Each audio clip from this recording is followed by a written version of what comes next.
말씀 보도록 하겠습니다. 오늘 말씀은 하박국입니다. 하박국 1장 1절에서 11절까지 보도록 하겠습니다. 구약성경 1302페이지입니다. 하박국 1장 1절에서 11절입니다.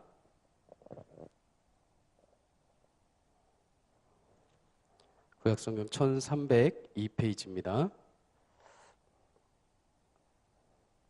한 절씩 함께 읽도록 하겠습니다. 하박국 1장 1절에서 11절입니다.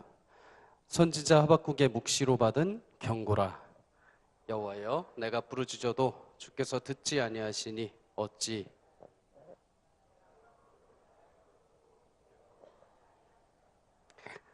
나로 간악을 보게 하시며 패역을 목도하게 하시나이까.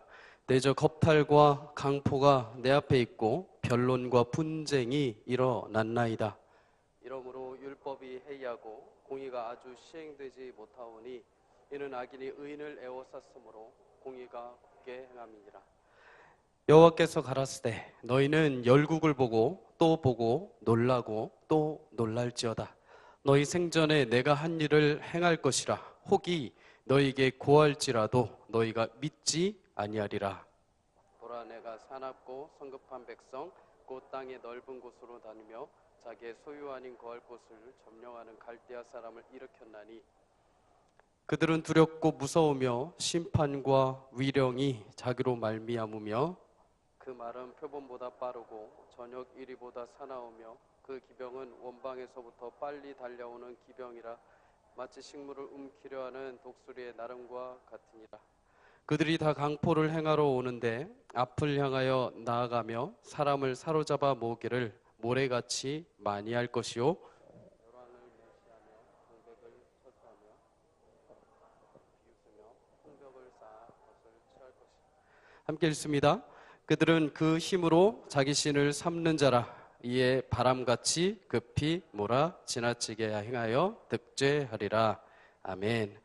우리 옆에 있는 성도하고 함께 인사하도록 하겠습니다. 이 저녁에 참 잘 오셨습니다 하고 인사할까요? 잘 오셨습니다. 흔히 인생을 바다에 비유를 합니다. 인생의 바다는 잔잔하게 물결칠 때도 있지만 거친 파도가 밀려올 때도 있고 또 태풍이 바다 위로 몰려올 때도 있습니다. 그리고 도무지 견디기 어려운 광풍이 몰아칠 때도 있습니다. 그리고 그런 광풍은 때론 내가 원하지 않고 예상하지 못했던 방향으로 또 목적지로 나를 이끌고 갈 때도 있습니다. 그것이 바로 우리가 사는 인생이라는 것입니다. 인생이 이런 광풍이 불어올 때 세상 사람들은 스스로를 탓하고 자신의 팔자를 원망하기도 합니다. 그래서 자신을 억울하게 핍박하는 사람들을 저주하기도 하고 또 복수를 다짐하기도 합니다.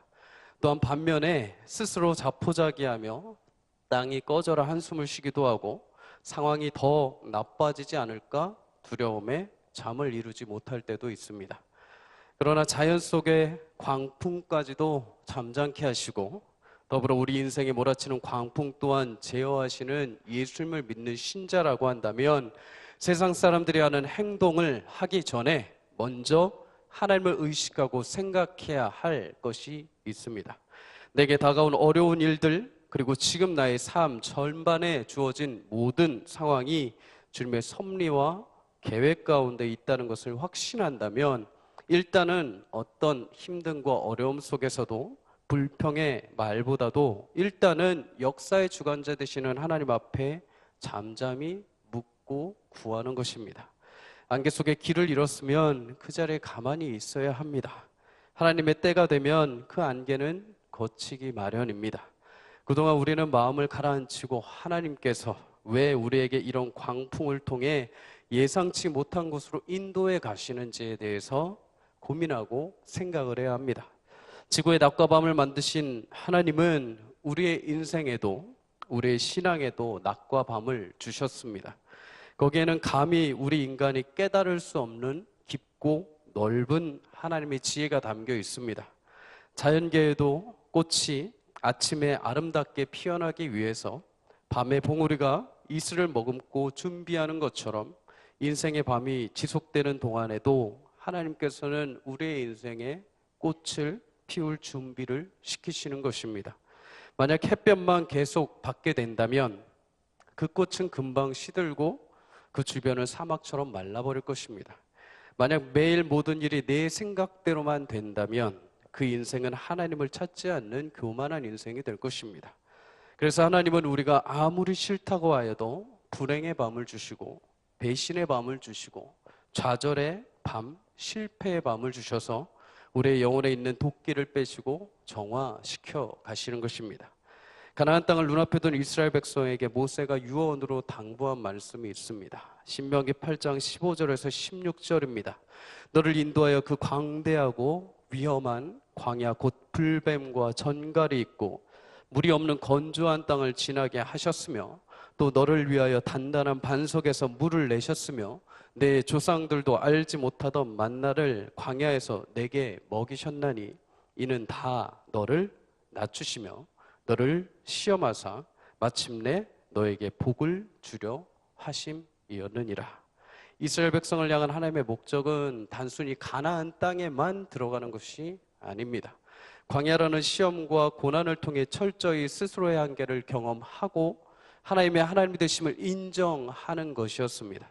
진정 복을 받는 사람은 낮아지고 낮아져서 모든 것이 불가능해져 보일 때 사방을 둘러보아도 해결책이 보이지 않고 갈증만 나고 먹을 것이 없을 때 가장 먼저 하나님을 찾는 사람입니다. 인생의 과정이 아무리 어둡고 답답하다 해도 결코 좌절하지 마십시오. 여러분과 여러분의 인생에 주어진 여러 현실적인 상황은 단지 하나님께서 연단으로만 끝내시는 것이 아니라 마침내 약속하신 복을 주려 하시는 계획인 것을 기억하십시오. 복받은 사람은 단순히 인생이 잘 되고 평안하고 잘 먹고 잘 사는 것이 아니라 하나님을 경외하며 그의 백성답게 아름다운 빛과 향으로 삶으로 나타나야 하는 것입니다. 저는 이 자리에 모이는 우리 평안교회 성도 여러분 모두가 이런 연단의 과정을 거쳐서 아름답게 그리스도의 향기가 배어나는 분들이 되시기를 주님의 이름으로 간절히 축원합니다. 이론적으로 우리는 이 세상의 모든 일들이 다 하나님의 은혜와 섭리 가운데 계획 가운데 있다는 것을 잘 압니다. 성경적으로 따지면 내가 겪고 있는 일과 상황이 다 삶에 있어서 분명히 의미가 있다라는 것입니다. 그래서 모든 것에 자족하고 모든 것을 받아들이고 모든 것을 참고 모든 것을 인내하고 감사함으로 받아들여야 한다는 것입니다. 그런데 그렇게 이론은 알지만 실전에서가 문제입니다. 막상 극단적인 강도나 살인, 화재, 교통사고 같이 안 좋은 일들을 당했을 때 그리고 그 정도는 아니더라도 모순과 부조리가 가득하며 온갖 죄악과 편법을 사용하는 사람들이 정직하게 열심히 하는 진실한 사람들을 넘어뜨릴 때 그 모든 상황들을 어떻게 하나님께서 예비하신 상황이라고 의미를 두고 그 시간을 바라볼 수 있겠냐는 것입니다. 어떻게 이 모든 일이 하나님의 일하심이라고 확신할 수 있겠습니까? 사실 이 문제에 대해서는 우리가 답하기가 결코 쉽지 않은 문제입니다. 대신 우리는 하나님 차원에서 조금씩 접근을 해 가야 합니다. 가장 먼저는 우리가 당하는 여러 가지 부조리한 일들을 개인적인 차원에서 생각하지 않는 것입니다.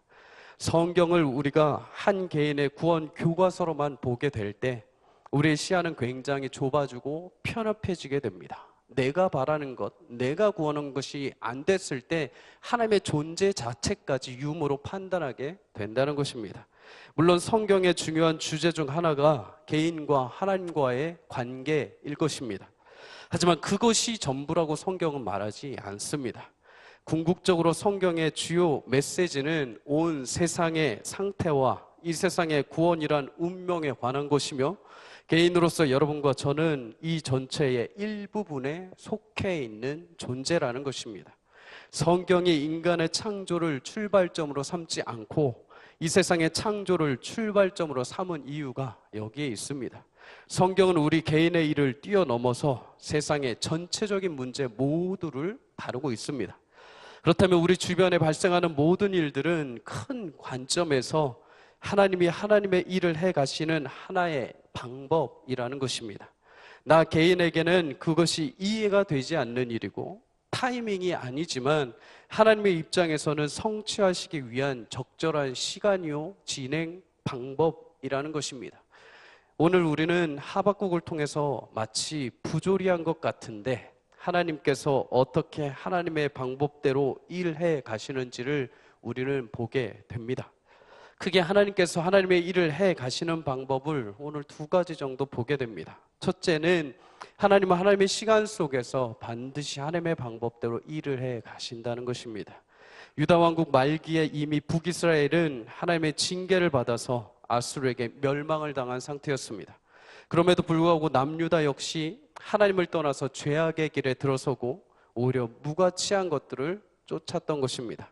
외적으로는 신흥제국 바벨론에 의해서 견제를 당하고 있었으며 내적으로는 애굽의 꼭두각시 왕으로 세워진 여호야김의 폭정으로 백성들이 힘겨운 삶을 살고 있었습니다.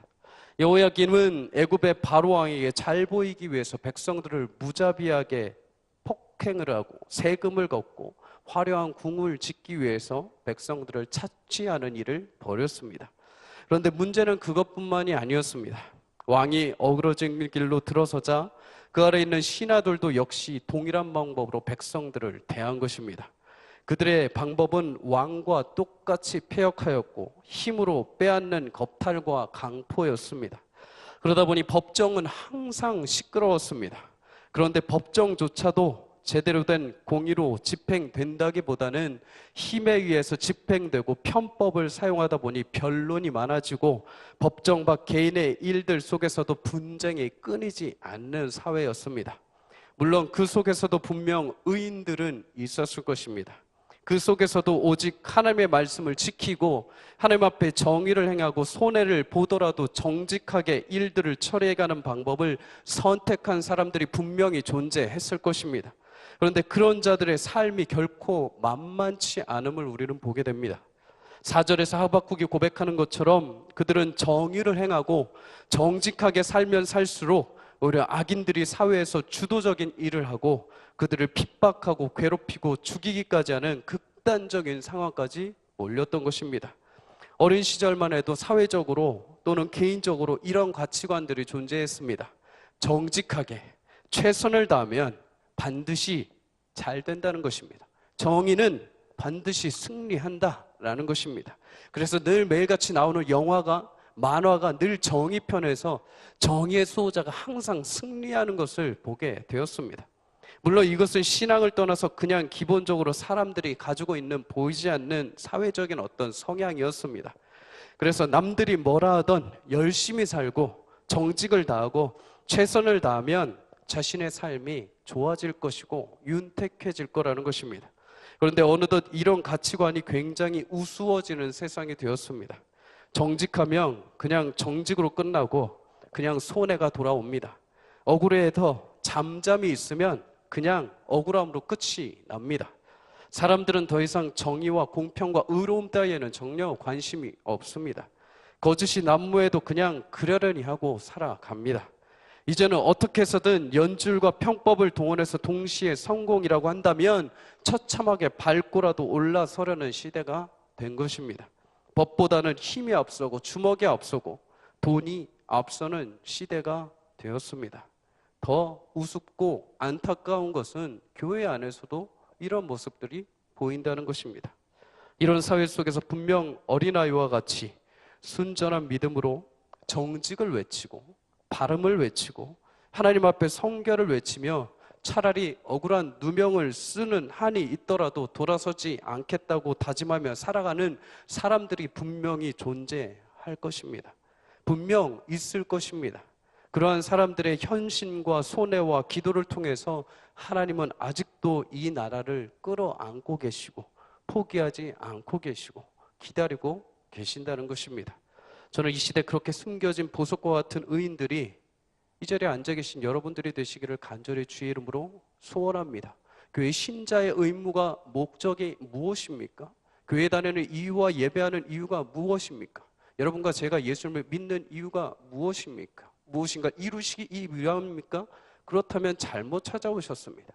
무엇인가를 그럴듯하게 펼쳐내서 내가 이만큼 했다고 자랑하기 위하십니까? 잘못 오셨습니다. 우리는 그러기 위해서 모인 자들이 결코 아닙니다.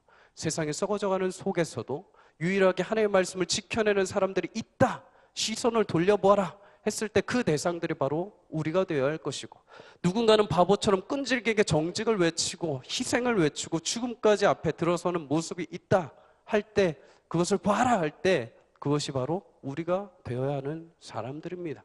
우리가 왜 그렇게 살아야 합니까? 왜 그렇게 마치 헌신하고 피해받고 왜 그렇게 맨날 우리는 저주어야 됩니까? 우리는 그렇게 덤으로 빚진 사람들이기 때문입니다. 우리 안에 예수님이 살아계시길, 우리 안에 더 이상 내 삶은 내 것이 아니게 더 드러낼 필요도 없고 더 자랑할 필요도 없고 더 높아져야 할 이유가 우리 가운데는 없는 것입니다. 더 높아져야 할 생각과 마음보다도 우리에겐 더 귀한 보물이신 예수님을 만난 그 자체만으로도, 우리에겐 신실한 하나님의 백성이 되는 그 증거만으로도 우리의 인생은 기쁨이요 감사요 은혜인 것입니다. 여러분들의 신앙이 그 자리에 서 계십니까? 여러분이 앉아있는 이 평안교회가 그런 길을 걷고 가고 계십니까? 세상의 청년들처럼 이 교회 청년들이 안 된다, 여러분 그거를 한탄해하지 마십시오. 세상의 자녀들처럼 우리의 자녀가 그렇게 되지 않는다, 그걸 한탄해하지 마십시오. 우리의 자녀들이 믿음을 지키기 위해서라면 모든 것을 내려놓고 처절한 발바닥 위에 있다 할지라도 그것을 쫓아가라고 명하십시오. 그것을 위해 달려가라고 명하십시오. 너희가 세상에 있는 사람들처럼 똑같은 방법으로 가라 하지 마시고, 너희가 오히려 손해를 보고 너희가 눈물의 골짜기를 걸어가고 어둠의 골짜기를 대신 짊어져줘라, 그렇게 얘기하는 것이 신자의 신자됨의 가르침인 것입니다.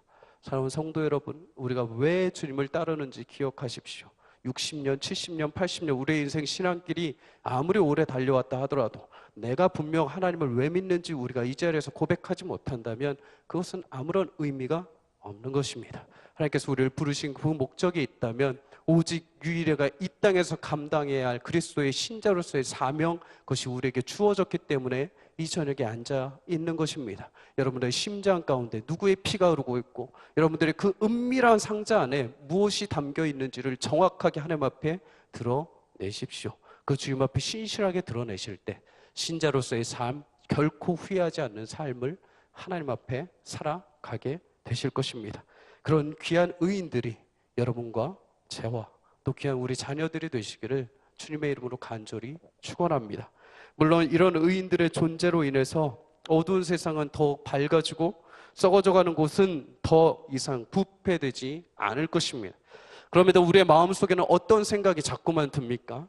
그래도 의인들은 그래도 교회 다녔다면 조금 더 잘 되고 하나님 앞에 정직하게 행한 자는 조금 더 높은 자리에 올라야 악한 자들이 망하고 심판받아야 그럴듯하다라는 것입니다.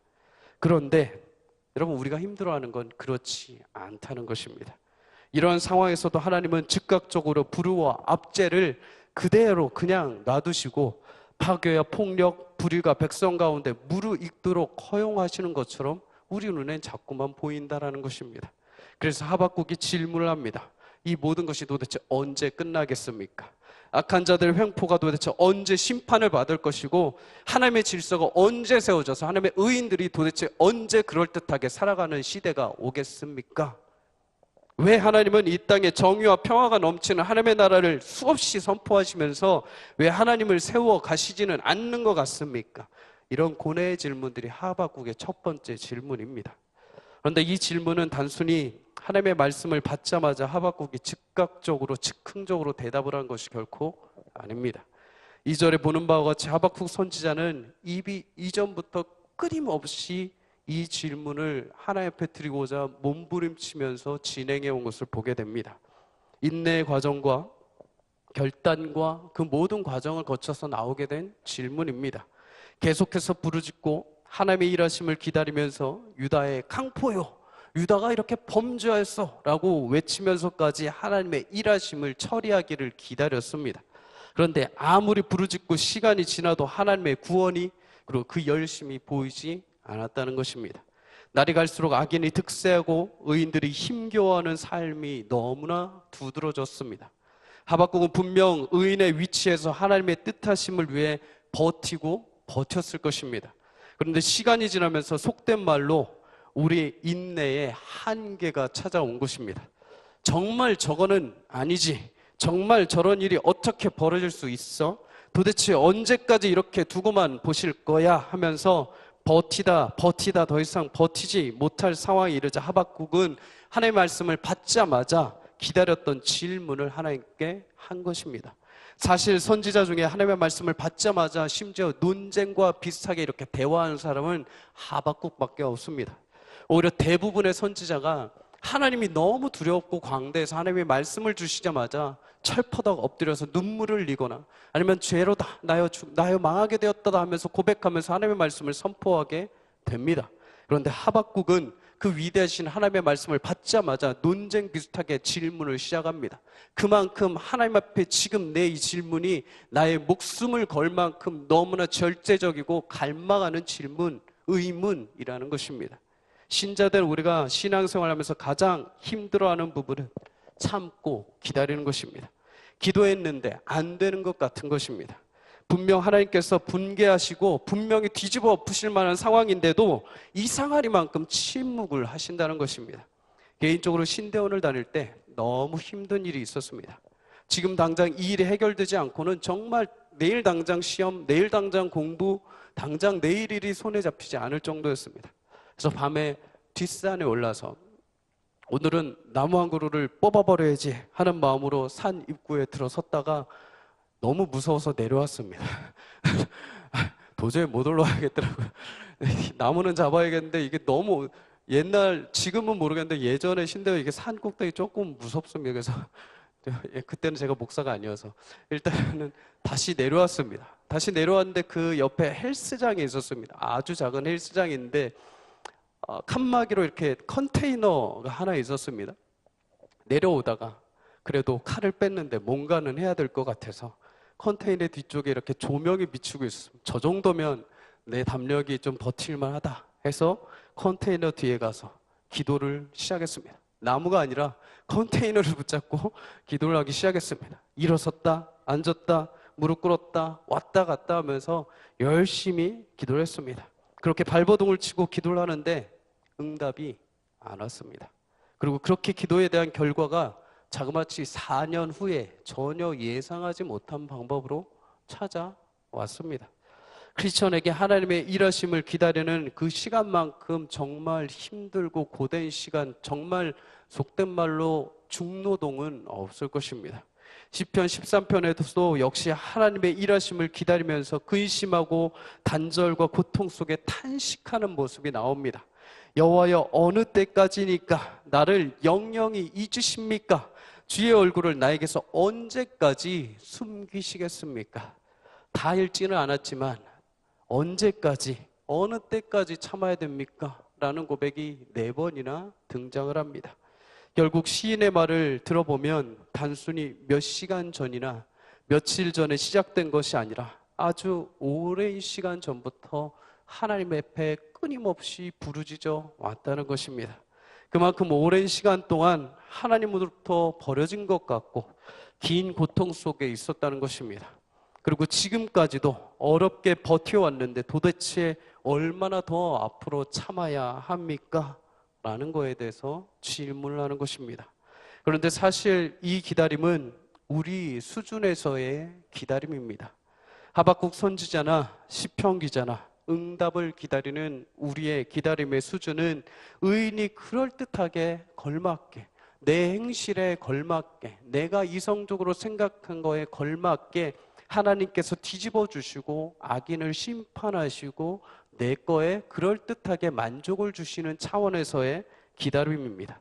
그런데 신자가 그것을 기다린 만큼 하나님도 하나님의 수준에서의 기다림이 필요하십니다. 누구를 위한 기다림이십니까? 의인이 아니라 악인의 길에 들어선 유다 백성을 위한 기다림이십니다.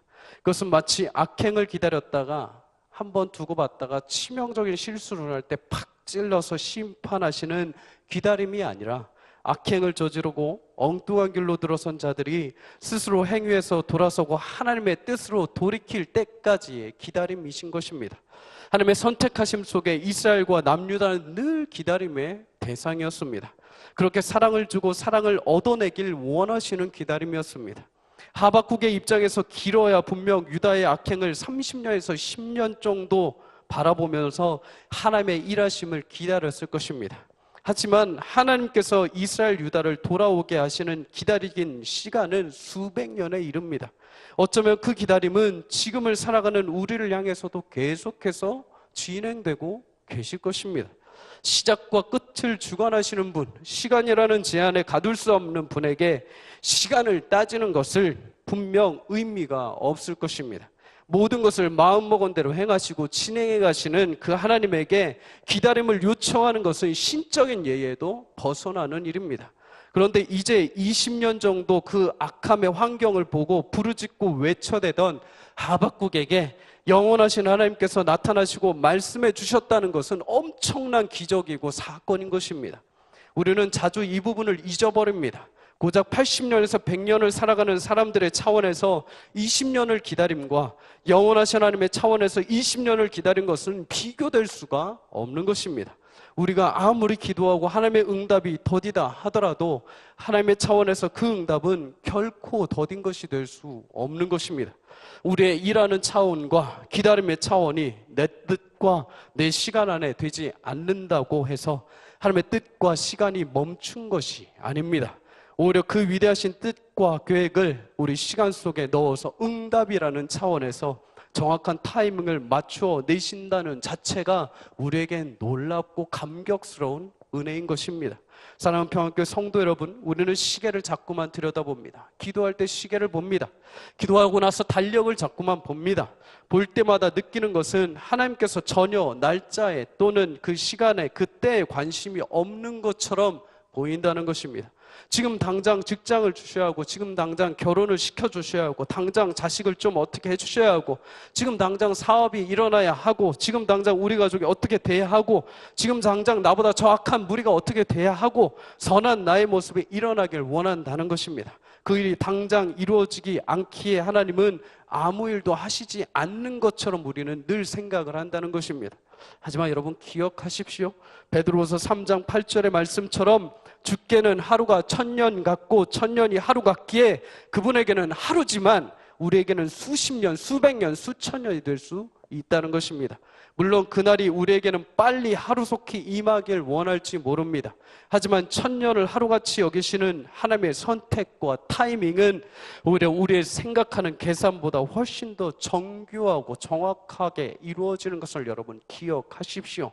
정확한 타이밍에 노아를 부르시고, 약속한 시간에 모세를 부르시고, 약속하신 세대에 이스라엘을 가나안에 들이시고, 영원한 약속의 타이밍에 예수님을 보내신 그 하나님께서 지금도 시간이라는 우리의 기다림 속에 여전히 일하시고, 때로는 참으시고 인내하시고 적절한 때에 하나님의 일을 진행해 가신다는 사실을 기억하십시오.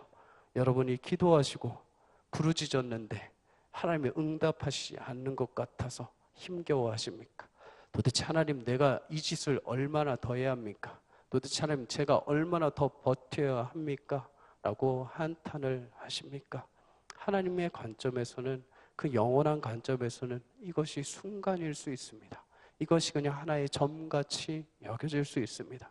하지만 그렇게 우리가 울부짖고 그렇게 우리가 애통해할 때 하나님께서 그 점과 같은 순간 속으로 들어오셔서 우리에게 아주 정확한 타이밍에 아주 적절한 방법으로 하나님의 맞춰놓으신 정확한 때에 하나님의 응답 방법으로 여러분들에게 일을 행하실 것입니다. 그 주님의 놀라우신 일을 여러분 기억하십시오. 우리의 때와 하나님의 차원의 때는 결코 같지 않습니다. 기도해서 내가 무엇을 이루었다, 내가 이만큼 기도해서 이 선까지 지켜달라 했는데 하나님께서 이루어 주셨다, 그래서 우리가 자랑할 것이 되지 않습니다. 그러한 것으로 하나님을 증명하려 하지 마십시오. 그러한 저렴한 것으로 하나님을 자꾸만 인정케 하려 하지 마십시오. 우리가 기도하는 것조차도 이미 하나님의 구원과 계획 속에는 진행되어 가고 있는 하나의 사건일 뿐입니다. 다만 우리는 거기에 얹어서 우리가 기도함으로써 동역할 수 있게 해주신 것입니다. 여러분 그 은혜를 기억하십시오. 보잘것없는 내가 기도할 때 하나님의 역사 가운데 내가 하나의 숟가락을 올리고 펜대를 올려서 역사에 기록하게 하셨다는 것, 그것이 우리 인생에서는 너무나 큰 은혜인 것입니다. 하나님께서 주시는 그 은혜, 하나님께서 응답하시는 그 기도의 기쁨의 은혜를 여러분 실제적으로 하나님 차원에서 만족해 하시며 살아갈 수 있는 귀한 여러분들 되시기를 주님의 이름으로 간절히 축원합니다. 하나님의 일하시는 방법 마지막 두 번째입니다. 하나님은 하나님의 일을 성취해 가시는데 하나님의 기묘한 방법으로 매일같이 일을 해 가십니다. 굉장히 신통방통하신 능력으로 일을 하십니다. 그래서 우리는 실망하면서도 실망을 하지 않습니다.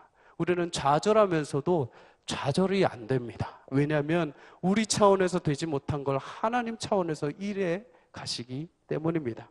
하나님의 목표와 계획은 분명 선하고 참되십니다. 이것은 분명합니다. 그런데 우리가 한 가지 기억해야 할 것이 있습니다. 그 목표를 이루시기 위한 방법까지도, 우리 인간에게 행하시는 그 방법까지도, 그 뜻과 계획까지도 선하지는 않습니다. 때로는 목표를 이루시기 위해서 그 방법으로 돌아가게 하시기도 하고, 무너뜨리시기도 하고, 광야를 걷게 하시기도 하고, 잃어버리시기도 하고, 포로 생활을 하게 하시기도 합니다. 물론 그 뜻과 계획을 당하는 우리 입장에서는 분명 억울하고 의문이 생기는 일이지만, 하나님의 입장에서는 한 개인이 아닌 온 피조물을 하나님 곁으로 움직이게 하시기 위한 목표이며 그 일을 수행하시는 방법인 것입니다. 하나님이 드디어 하박국에게 응답을 하십니다. 그런데 우리의 기대를 저버리시지 않으시고 역시 전혀 예상하지 못한 응답을 하십니다. 그 내용이 5절부터 11절까지의 내용입니다. 간단히 말해서 사납고 성급한 백성이라고 불리는 갈대아 사람, 곧 바벨론 사람을 내가 일으켜서 너희를 치겠다라는 것입니다. 우리는 우리의 기도에 이러한 응답이 왔으면 하는 기대하는 성향이 있습니다. 우리는 하나님께서 오직 한 가지 방법으로만 응답하신다고 생각하지만 성경은 그렇게 말하지 않습니다. 하나님께서 우리의 사정을 이전보다 더 나쁘게 하시기도 하고, 때로는 그렇게 나쁘게 하셨다가 사정을 다시 개선시켜 주셔서 우리를 높이시는 방법을 선택하시기도 한다는 것입니다. 우리가 예측했던 것과는 정반대 일을 하시기도 합니다. 그런데 그 일조차도 사실 헛된 일이 될 수 없다는 것입니다. 그 증명은 굳이 여러분 성경을 찾지 않아도 우리가 알 수 있습니다. 우리는 이 시대 한국교회가 너무 많이 어렵고 힘들어져 있고 타락해 있다고 얘기를 듣습니다. 예전보다 영적으로 더 타락해 있고 상상조차 하기 힘든 일들이 발생한다고 자꾸만 이야기를 합니다. 그래서 참 많이 비판을 합니다. 큰 교회는 크다고 비판받고 작은 교회는 작다고 비판을 받습니다. 중형 사이즈 있는 교회는 어중간하다고 비판을 받습니다. 그런데 여러분, 이런 일이 어떻게 발생을 했습니까? 40년 전, 50년 전 누가 한국교회를 여러분 위해서 피눈물 나게 기도를 했습니까? 바로 우리 부모요, 우리 할아버지요, 우리 할머니들이십니다. 지금과는 상상할 수 없을 정도로 매 저녁마다, 매 새벽마다 끊임없이 말려도 주님 앞에 나와서 한국교회를 위해서, 자식들을 위해서 기도하셨습니다. 그렇게 열심히 기도를 했는데 하나님은 전혀 예상치 못한 방법으로 한국교회와 우리들 이 세대에 응답을 하고 계시는 것입니다. 그렇다면 갈대아인들을 일으키신 것도 이와 동일한 이치이십니다. 물론 하박국에게 갈대아인을 사용하신다는 것은 하나님의 말씀은 분명 충격적이었을 것입니다. 바벨론이라고 불리는 갈대아인들은 자신들을 무력으로, 자신들의 힘을 자신들의 신으로 삼는 자들이었습니다. 잔인하고 부도덕하고 그들은 오직 막강하였습니다. 표범처럼 날쌔고 기병은 쏜살같이 달리는 자들이었습니다. 적을 대할 때마다 날렵하고 아주 적극성을 띄어서 모든 민족을 모래알처럼 흩어버리고 포로로 잡아갈 정도였습니다.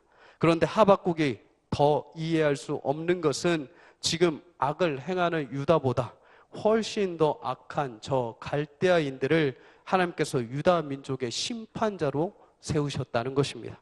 악을 다스리기 위해 더 악한 민족을 사용하신다는 하나님의 뜻 앞에 하박국은 놀랄 수밖에 없었던 것입니다.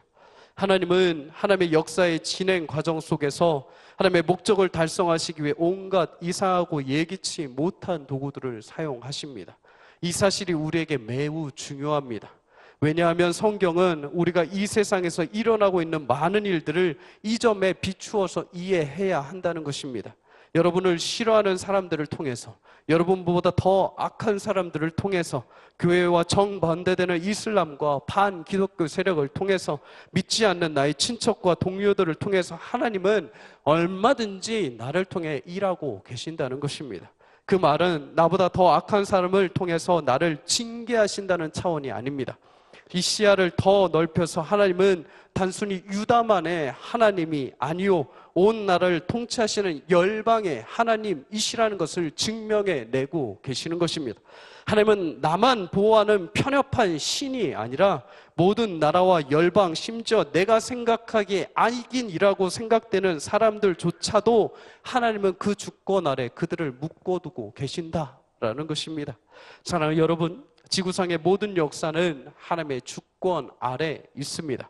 이스라엘 백성도, 그리고 이곳에 모인 우리도 모두가 다 주님의 주권 아래 있는 사람들입니다. 이 세상에는 궁극적으로 하나님의 지배를 받지 않는 힘이란 결코 존재하지 않습니다.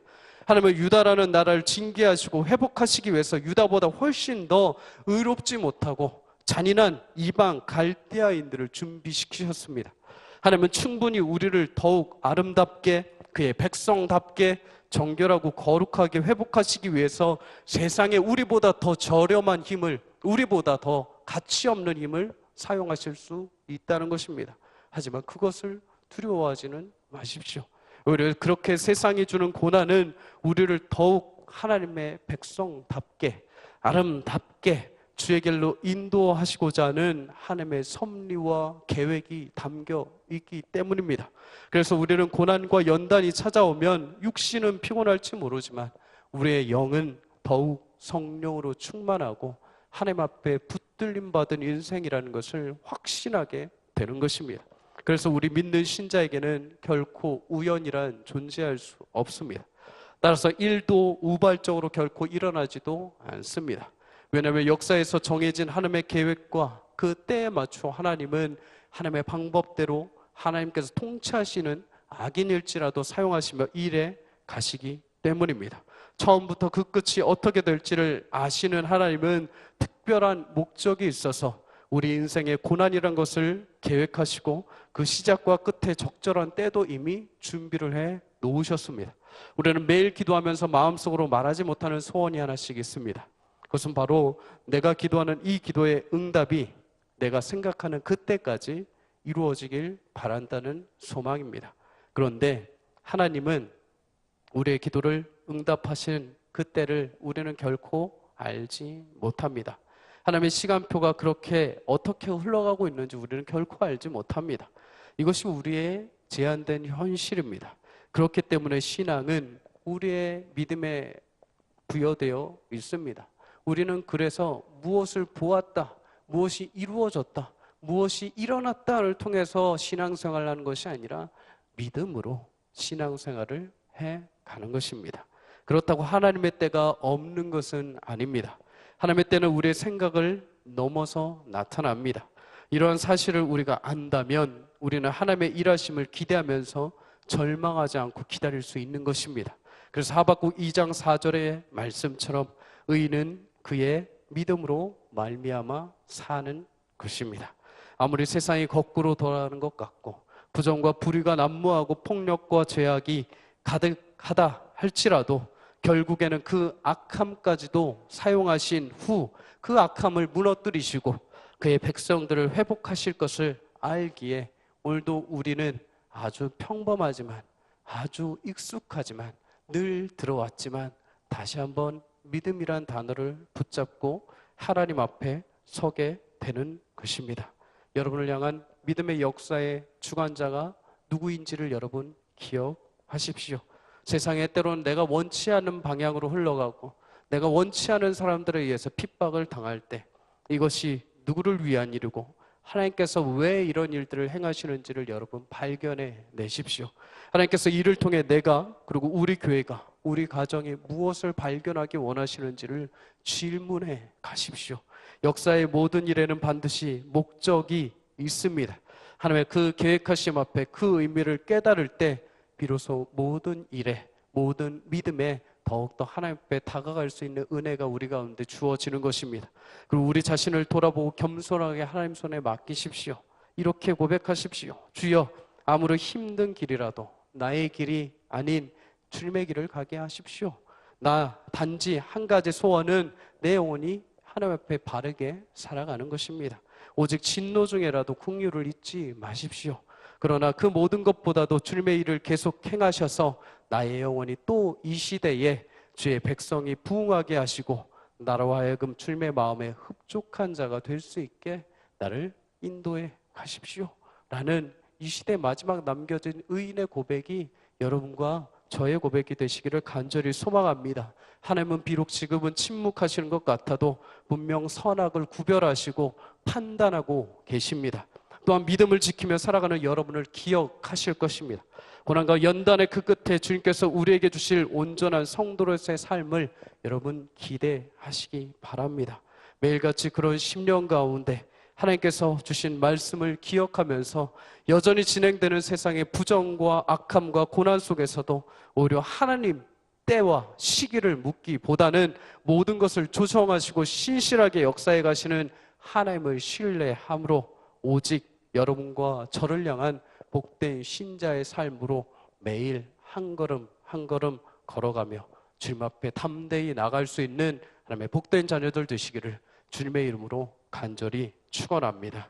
시간 잠시 우리 함께 찬양하시고 이 시간 말씀 붙들고 기도하는 시간 갖도록 하겠습니다. 우리 인생의 모든 상황과 환경은 주님의 손에 달려 있습니다. 주님께서 허락하시면 열리는 것이고 주님께서 막으시면 닫히는 것입니다. 오직 우리의 환경을 바라볼 때 눈물과 억울함이 있다 할지라도 주님 앞에 나아가십시오. 오직 세상의 주관자 되시며 역사자 되시는 주님 앞에 여러분들의 믿음의 고백이 오늘 이 찬양이 되시기를 바랍니다. 세상의 유혹 시험이 우리 함께 주님 앞에 찬양하도록 하겠습니다.